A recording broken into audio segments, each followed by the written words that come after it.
തനിച്ചായപ്പോൾ ഇല പറഞ്ഞത് ഓർത്തിട്ടുണ്ടോ? ഇടവഴിയിൽ ഒരു വലിയ വേലിപ്പടർപ്പുണ്ടായിരുന്നു.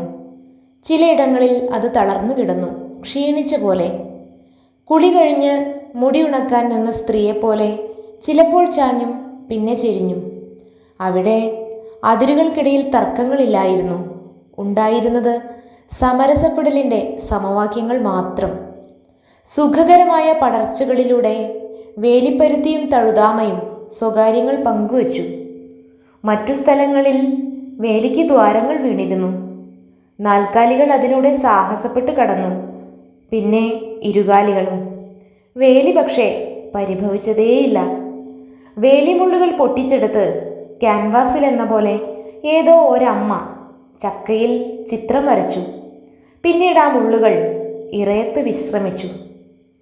ഇവിടെ വെച്ചാണ് ഒരു കുപ്പിവളക്കിലുക്കം കണ്ണിമാങ്ങയ്ക്ക് കശപിശ കൂടിയത്. പിന്നെ വിരലിൽ പൊടിഞ്ഞ രക്തത്തിനോ ഉമിനീരിനോ കൂടുതൽ ഉപ്പുരസമെന്ന് അവൻ ഓർത്തതും.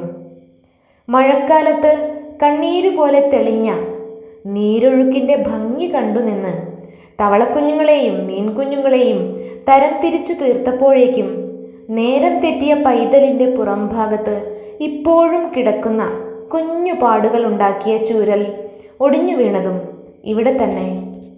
ഇവിടെ കാണാതായ വേലികൾ പക്ഷേ മനസ്സിൽ പന്തലിച്ചു. തനിച്ചായത് ഞാനാണ്. പടരാൻ വേലികളില്ല. ഇരിപ്പിടം നഷ്ടമായ മഞ്ഞുതുള്ളിയോട് ഒന്ന് പറയാമോ ഇല തനിച്ചായെന്ന്?